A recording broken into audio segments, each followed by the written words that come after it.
What if I told you that some people in the Bible didn't end their lives in a grave, but stepped out of this world entirely? What if heaven isn't a single place but a layered reality, structured, ordered, and guarded? And what if one man was allowed to walk through all of it and come back changed forever? There are men in the Bible who lived, and then there are men who disappeared. Not because they were weak, not because they were punished, not because they died, but because God took them. Enoch is one of them. No battlefield, no sickness, no funeral. Genesis gives us only a whisper of his story, just one sentence. He walked with God, and he was not, for God took him. That's it. No explanation. No warning. No description of what took him even means. And yet that single sentence has unsettled theologians, mystics, and historians for thousands of years. Because Scripture is silent about how God took him, silent about where he went, silent about what he saw. But ancient Jewish writings are not. Outside the familiar pages of Genesis lies a text so mysterious, so controversial that it was debated, preserved, hidden, and feared for centuries. The Book of Enoch. A book so influential that it is quoted directly in the New Testament by Jude without apology. And according to that book, Enoch didn't just visit heaven. He passed through 10 distinct heavenly realms. Not dreams, not metaphors, not imagination, but structured layers of divine reality, each one revealing something breathtaking, something terrifying, and something deeply unsettling about God and about humanity. Today, we don't rush this story. We walk it. Slowly. Heaven by heaven. Because by the end, the question won't be, what did Enoch see? The question will be, why were we meant to hear it now? Enoch lived in a violent world. Genesis tells us the earth was corrupt, filled with bloodshed, a civilization spiraling away from God. And yet, in the middle of that darkness, Enoch did something rare. He walked with God. Not visited him occasionally, not feared him from a distance. He walked, day by day, step by step, and one day, the walk didn't end on earth. According to the Book of Enoch, angels descended not as symbols, but as escorts, and they lifted him upward, and he went through all the 10 heavens and witnessed how organized everything was and more. Jude tells us Enoch's words were preserved for the last days. For a generation like ours, a world advanced, violent, distracted, and convinced it knows better than God. Enoch's journey isn't about satisfying curiosity. It's a mirror. It asks us, if heaven is ordered, why is our world collapsing? If judgment is real, why do we live like it isn't? If God once took a man who walked with him, what does it mean that so few walk anymore? By the end of Enoch's story, the question is no longer what did he see? The question is, are we walking in a direction where God would even recognize us? Because Enoch didn't escape judgment by accident. He walked with God, and one day, God simply kept walking with him. The first heaven, the atmosphere of the earth. Enoch's journey doesn't begin with blinding light or thundering glory. It begins somewhere uncomfortably familiar. It begins where we are.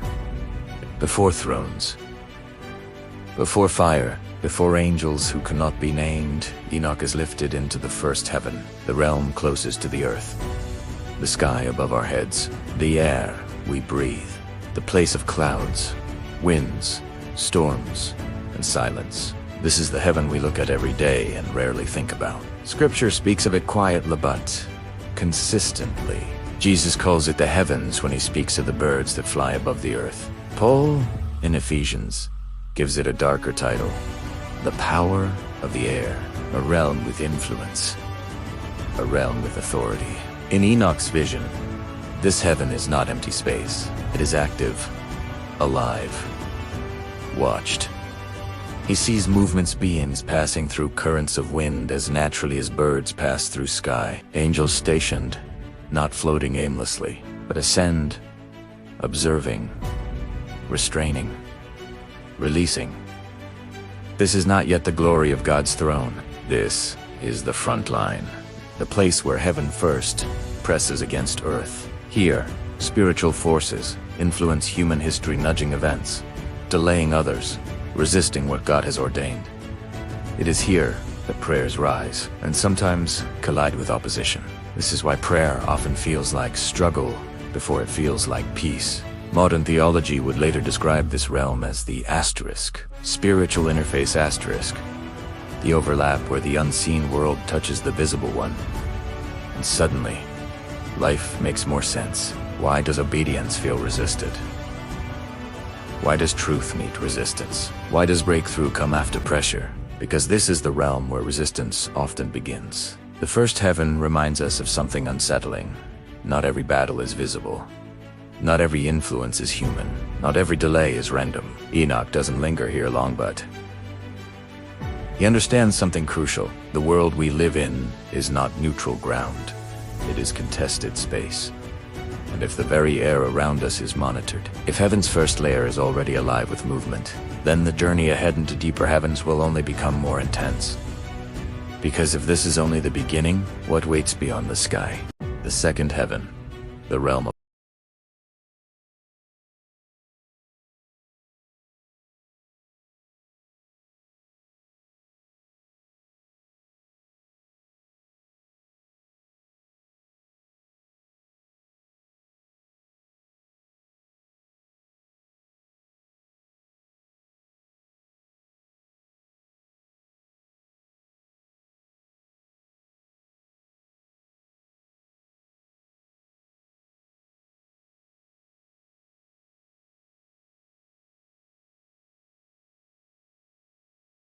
entrusted with authority, now confined, restricted, awaiting something they cannot escape. Judgment. Scripture whispers about this realm, but Enoch sees it. Peter writes of angels who sinned and were cast into darkness, kept for judgment. Jude speaks of beings bound in chains, held in gloomy depths until the appointed time. This is not poetic language. This is custody. And Enoch realizes something chilling. Evil is not roaming freely because God is unaware. It is allowed to exist within limits. This is not hell, and it is not the throne room of heaven. It is the battleground. The place Paul points to when he says, "We wrestle not against flesh and blood," because flesh and blood are not the real source. They are the surface. Behind systems of injustice, behind cycles of temptation, behind violence, corruption, and oppression, there is structure, hierarchy, organization. Enoch sees it. Ranks among the fallen, orders of influence, territories contested. This realm hums with tension like a war, paused, not ended. Modern theology would later call this spiritual warfare. The unseen resistance that pushes back against truth, the pressure that follows obedience, the chaos that erupts when light threatens darkness. And suddenly, history looks different. Wars are not only political. Oppression is not only human. Temptation is not only personal. There is an unseen struggle playing out alongside our own. Enoch is shaken, not because evil exists, but because it is organized, intentional, patient, and yet to here there are boundaries, chains, limits, which means something else is true. Evil is powerful, but it is not sovereign. As Enoch is carried upward again, one truth lingers in his mind. If this is the realm where resistance is allowed, what kind of authority exists above it? And what kind of judgment is coming that even these beings fear? Because the journey is not over. And what lies ahead will make this realm of conflict look small by comparison. The third heaven paradise. Suddenly, everything changes. The air shifts. The heaviness of the second heaven lifts. Light returns, not harsh. Blinding light, but gentle. Steady. Alive. A warmth that penetrates, not just the body, but the soul. This is the third heaven. The place Paul describes when he writes that he was caught up to the third heaven, into paradise. A place so rare, so sacred, that few ever glimpse it and live to tell the tale. Enoch steps into a realm unlike any he has ever known. Gone are the chains, the shadows, the tension of conflict. Gone is the restraint. Here, everything breathes peace. Before him are the righteous. Men and women, faithful and pure, resting not idle, but complete. Their struggles left behind, their pain set aside, their hope fulfilled. In part, and yet, this is not the final judgment. It is not eternity yet. It is asterisk, waiting hope asterisk, a place of comfort, like Jesus' words to the thief on the cross. Today, you will be with me in paradise. Enoch watches quietly. He observes the order, the serenity, the dignity of those who have walked faithfully. Here, nothing is wasted. Nothing is forgotten. Every life, every choice, every act of faith has a place. And in the midst of the beauty, there is a subtle, almost hidden message. It is quiet, but it reverberates in the heart. God keeps his own. No one is overlooked. No one is abandoned. Even when the world punishes, overlooks, or rejects, God's care endures. Enoch feels a weight of awe, not just at the light, the peace, or the beauty, but at the asterisk. Justice asterisk, and asterisk faithfulness. Asterisk of God. This heaven is both refuge and revelation. Here, the righteous are neither boastful nor fearful. They simply exist in alignment with God's purpose. Whole, undivided, restored. And Enoch realizes something crucial. Paradise is not just a reward. It is evidence that God is not distant. Evidence that even when evil rises, when the world seems chaotic, when prayers feel unanswered, God's promises remain true. And yet, as comforting as this heaven is, Enoch senses the journey is far from over. For if the third heaven can show such hope, what lies beyond it? What reality could be so overwhelming, so divine, that even paradise feels like only the beginning? Because the deeper he ascends, the more he understands. Each heaven reveals more than space. It reveals truth. And by the time he reaches the next level, Enoch will discover that what comes after hope can be terrifying, beautiful, and life-changing all at once. The question now isn't just what paradise holds, it's what waits above it. And that is a sight no human is prepared for yet. The fourth heaven, cosmic order, as Enoch ascends beyond paradise. The air changes again. There is no longer just light or peace, there is precision, structure, rhythm, purpose. This is the fourth heaven. Here Enoch is not met with thrones or bound angels, not the comfort of the righteous waiting in paradise. Instead, he witnesses the grand design of creation itself. The sun moves. The moon follows its orbit. The stars twinkle in patterns that are not random, but deliberate. Every celestial body has a rhythm, a schedule, a role, and overseeing it all are angels, assigned not by chance, but by command custodians of cosmic order. It is here that Enoch understands something startling. The universe, in all its vastness, is asterisk accountable asterisk. Job, thousands of years earlier, had hinted at this truth. The morning stars sang together, and all the sons of God shouted for joy. Even the cosmos participates in God's glory. Even the stars follow commands. Even the galaxies move in obedience. Enoch observes planets turning, comets streaking, constellations aligned, everything measured and maintained. Nothing is chaotic. Nothing is accidental.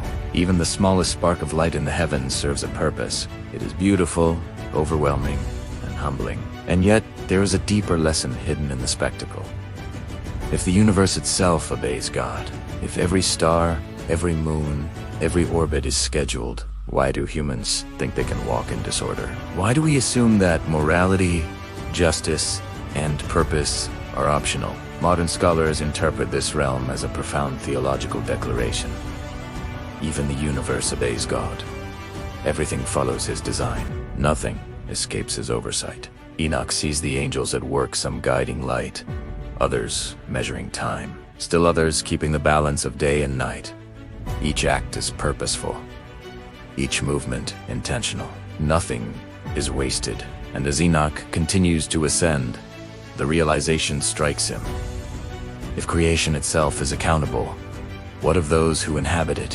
What of humanity? What of the choices, the deeds, the prayers, the sins that ripple across the earth? Here, cosmic order is not just celestial, Nikonixit. Is divine justice made visible? The heavens themselves testify that God is not absent. He is attentive. He is sovereign. He is aware. But even amidst this breathtaking precision, there is a tension, a whisper of what is yet to come.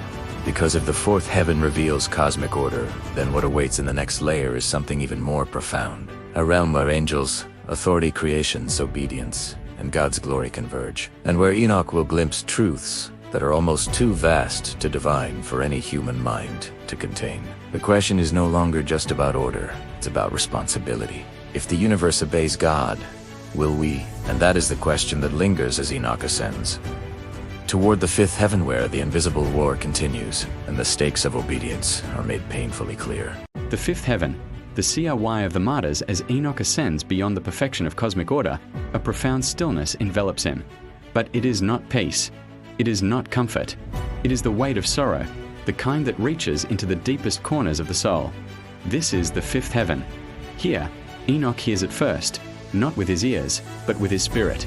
A haunting chorus of voices. Whispers at first, then cries. A sound both heartbreaking and piercing, echoing across the expanse. These are the voices of the innocent, the righteous who suffered, the faithful who were silenced, the martyrs who were denied justice on earth. Scripture hints at this sound in Revelation 6. John writes of the martyrs crying from beneath the altar, "How long, O Lord, holy and true, until you judge and avenge our blood?" Enoch sees that heaven holds grief that has never been forgotten. Every unjust death, every act of cruelty that went unpunished, every tear shed in secret. And yet, in the midst of this sorrow, a startling truth becomes clear. God hears it all. Justice may be delayed. It may feel distant, but it is not denied.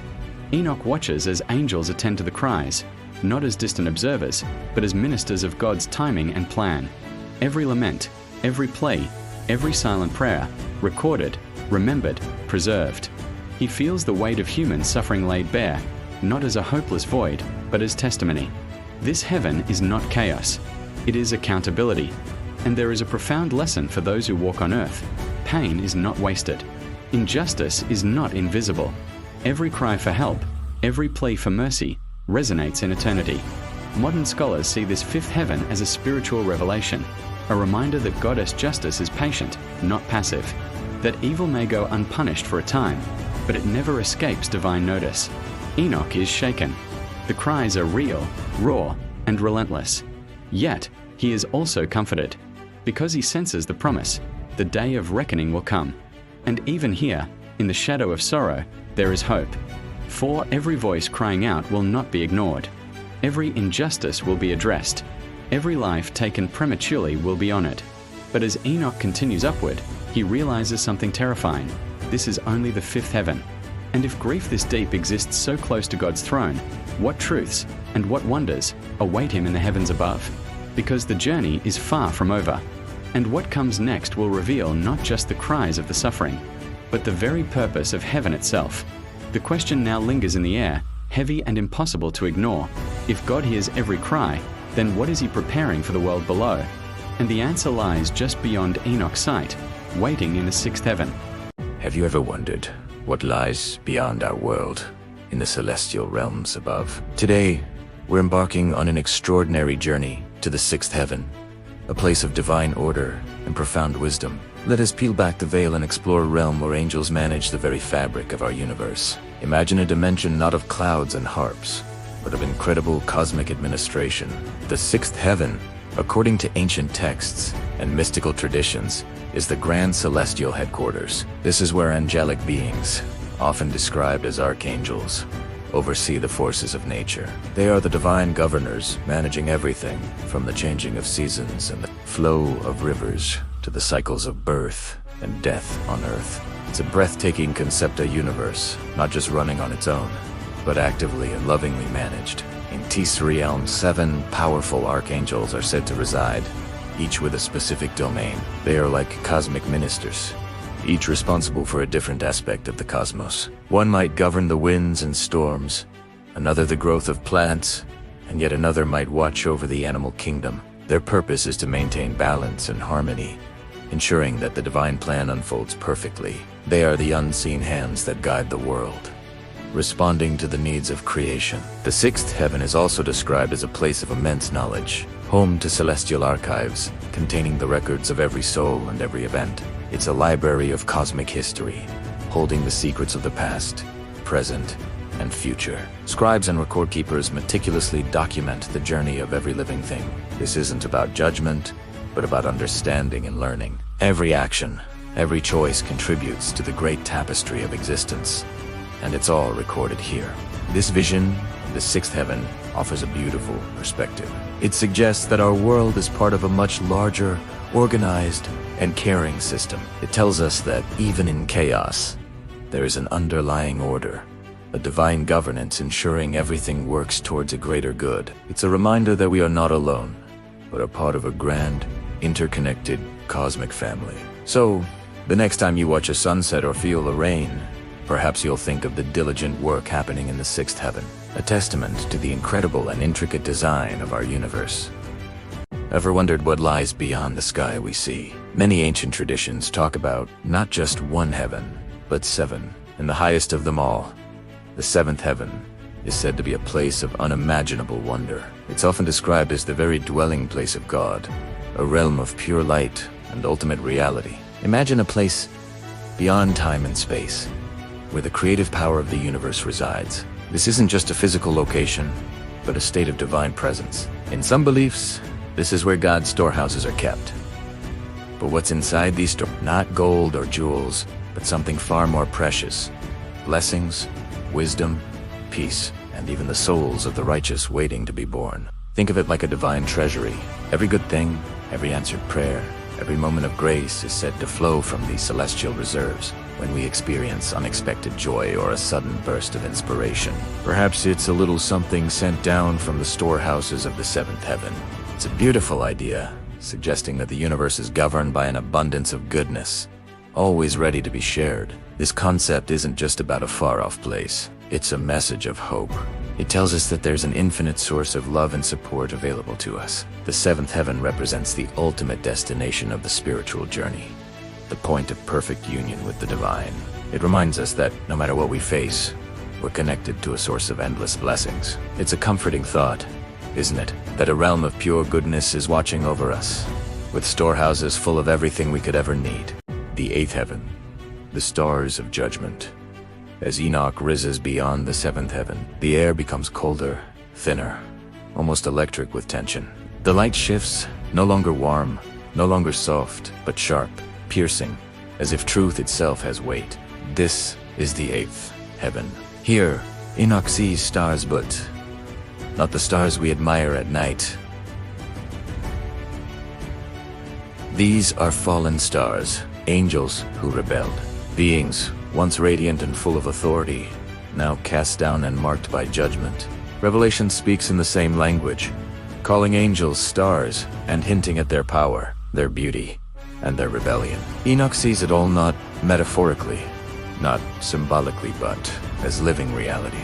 These stars drift, restrained yet visible, illuminating the truth that even the mightiest are not immune to God's justice. It is a chilling vision.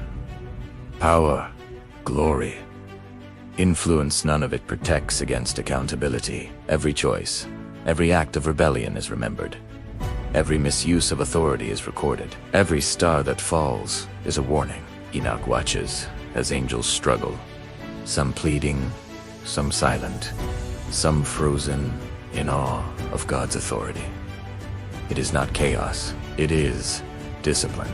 It is order applied to pride, to disobedience, to ambition gone astray. This heaven is both beautiful and terrifying. The light from the fallen stars shines like diamonds, but it is cold, detached, unforgiving. Enoch feels the weight of divine justice, He realizes that rebellion, no matter how powerful, no matter how cunning, cannot escape God's gaze, and he sees another truth. The eighth heaven is not just a realm of warning, it is a lesson for humanity. The stars that fell are mirrors for every human who seeks power apart from God. Every lie, every betrayal, every compromise, each one risks falling from favor. And yet, the mercy of God is present even here, because judgment is deliberate. It is measured, it is not arbitrary. Enoch feels a shiver of understanding. The universe is not only beautiful, it is accountable. The heavens themselves declare, no power, no influence, no brilliance can hide from the truth of God's sovereignty. And as he ascends toward the ninth heaven, a question presses on him, on all of us. If even angels who are radiant and mighty are held accountable, then what of humanity? What of the world below, filled with pride, corruption, and ambition? The eighth heaven is a warning, but it is only preparation, because the journey is not over. And what waits in the ninth heaven will reveal not only the power of God, but the depth of his justice, and the unimaginable glory that accompanies it. Enoch senses it. What comes next will leave him and anyone who hears this story forever changed. The stakes of heaven are higher than we ever imagined, and the secrets of the next realm may shatter everything we think we know. As Enoch rises beyond the eighth heaven, the familiar structures of the cosmos begin to fade. Light and order remain, but they take on a different quality, immense, overwhelming, almost impossible to grasp. This is the ninth heaven. Here, words begin to fail him. Language, even the language of angels, seems too small, too crude, too limited to describe what he sees. Enoch feels as though he is approaching the very edge of reality itself, the boundary where creation ends and God's presence begins. The sight is terrifying. Vastness stretches beyond comprehension, endless layers of existence flowing into one another. Colors and lights he cannot name shimmer, pulse, and bend in ways that defy earthly logic. Sounds are not. Sounds they are harmonies of being, vibrating through his soul, resonating with a depth that feels eternal. Yet, amid the majesty, there is a fragile quality. Creation here feels thin, almost like a veil, suspended over the infinite. It quivers, delicate, as if it could dissolve at any moment, merging completely with God himself. Enoch realizes that everything, the stars, the heavens, even the vastness of paradise, is sustained by divine presence. Without it, all would vanish. Even angels are silent here. No movement, no song. Even their radiance seems muted in the face of this unimaginable expanse. They are witnesses, not participants. For this realm transcends all orders of heaven Enoch has ever seen.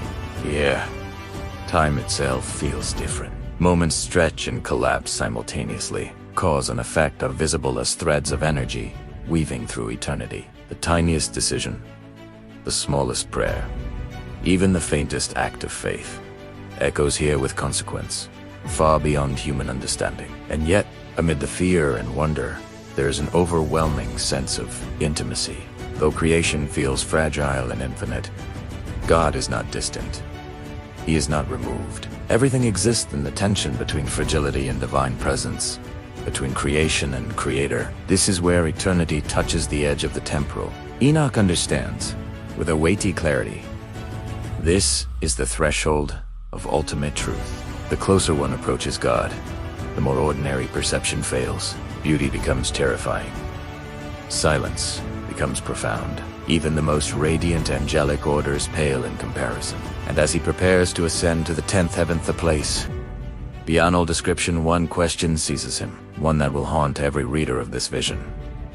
If this is the edge of creation, what lies beyond it? What can be greater than the infinite, more powerful than the forces that hold the universe together? What will reveal the very essence of God himself? Enoch feels both fear and anticipation, because the 9th heaven shows him the limit of comprehension, the threshold of mystery, the place where the human mind and Even the angels can no longer measure or contain reality. And yet, the journey is not over. What awaits in the 10th heaven promises to surpass everything seen, heard, or imagined, a revelation so overwhelming that it will redefine Enoch's understanding of life, God, and eternity itself. The question now is not what he will see, but whether we, who hear this story, can even begin to grasp the magnitude of what lies ahead. Finally, Enoch reaches the limit of all limits, the final ascent, the 10th heaven. Here, words collapse. Language has no meaning. Light itself becomes alive. Not just illumination, but presence. Brighter than any sun, yet soft enough to embrace the soul. And there, at the center of all existence, stands the throne of God. It is not a figure, not a statue, not an image that can be captured. It is presence pure, eternal, sovereign presence. Fire and peace coexist here. The flames do not burn the way we understand fire. They purify, illuminate, and awe. The peace does not soothe in a familiar way. It penetrates the soul, exposing truth, yet comforting it. It is terrifying, overwhelming, sublime. Enoch sees the foundations of the universe extend from this throne. He perceives angels, not as servants, but as participants in the eternal order of God's glory. The seraphim, the cherubim, and heavenly hosts are present, but even they bow, silent and reverent. Every sound, every movement, every thought is aligned with the will of God. This vision mirrors the revelations of Isaiah, who saw the Lord high and exalted, his robe filling the temple. Ezekiel, whose wheels and living creatures spun with divine energy. And John in Revelation, whose voice described angels and thrones, elders and scrolls, in worship beyond comprehension. And yet, Enoch does not merely see. He is transformed. The journey through 10 heavens has stripped away fear, pride, ignorance, and doubt. He experiences eternity as it truly is: order, justice, mercy, and sovereignty combined. He sees the glory of God not as distant or theoretical, but as real, living, overwhelming, and inescapable. And then, as suddenly as he arrived, God sends him back. Not because the vision is complete, but because revelation is never meant for escape. It is meant for responsibility, for obedience, for shutting. Enoch descends carrying knowledge, AW, and the weight of accountability. He is charged to return to humanity now, to dwell forever in glory, but to testify, to guide, and to remind the world of God's sovereignty. The heavens have revealed themselves, yes, but they also reveal the role of those who walk with God. And the final truth lingers long after the vision ends. The throne is not distant. It is not untouchable. It shapes every storm, every injustice, every act of mercy, every human life. And those who truly walk with God, even for a moment, are forever changed. Enoch's journey through 10 heavens reminds us that heaven is not just a place to aspire to. It is a reality that intersects with our lives every day. It is justice, mercy, power, and glory all working together. And it asks a question that remains with us long after the story ends. If God is this real, this present, this powerful, what will we do with the life he has entrusted to us? Because the throne of God does not call for spectators. It calls for responsibility.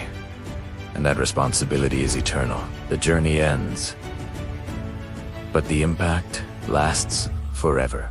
Enoch's story is not a tale for the curious. It is not a story meant to entertain or satisfy our desire for mystery. It is a story meant to confront us. From the very first heaven to the 10th, we have walked with him through the atmosphere of the earth, through the realm of conflict, past paradise into cosmic order, through the cries of the martyrs into angelic administration, the storehouses of God, the stars of judgment, the edge of creation, and finally, the throne itself.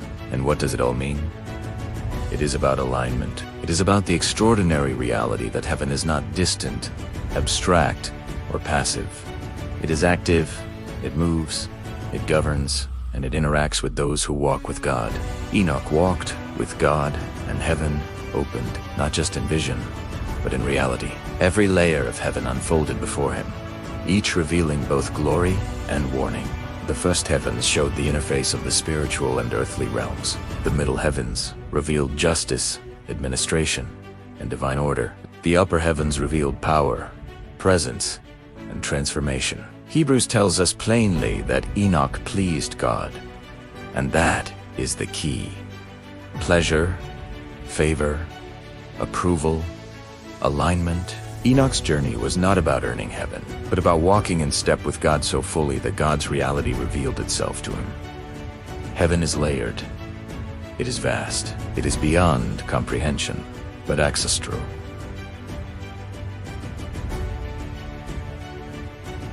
Transformative access begins with obedience. It begins with faith. It begins with walking in relationship, not mere ritual. And that is where the story becomes personal. If Enoch, a man like us, could walk with God, if he could see realms beyond imagination, witness justice, glory, and the very throne of God, then the question that echoes across the centuries is simple, yet piercing. If Enoch walked with God, why don't we? Why do we wander through life, blind to the spiritual realities that surround us? Why do we neglect alignment when obedience opens doors beyond what we can imagine? Why settle for ordinary when God's extraordinary is available to those who seek him? Enoch's story matters now because the world is desperate for witnesses of truth. The heavens are not silent. They are waiting, watching, guiding, and the call remains the same. Walk with God. Pursue obedience. Align your life with his will. Because heaven is layered, its mysteries are deep, its power is real, and its invitation is still open. The journey is not just for Enoch. It is for anyone willing to step forward, to walk with God, to trust, and to obey. And as the echoes of this vision settle in your heart, one final question remains, one that cannot be ignored. If heaven can open for Enoch, what could God do for you? If you simply walked with him. The story ends, but the challenge and the opportunity lasts forever. What do you think of this celestial realm? Let me know in the comments below. Thanks for watching. If you enjoyed this journey into the cosmos of faith, be sure to like and subscribe for more explorations into the mysteries of our world and beyond.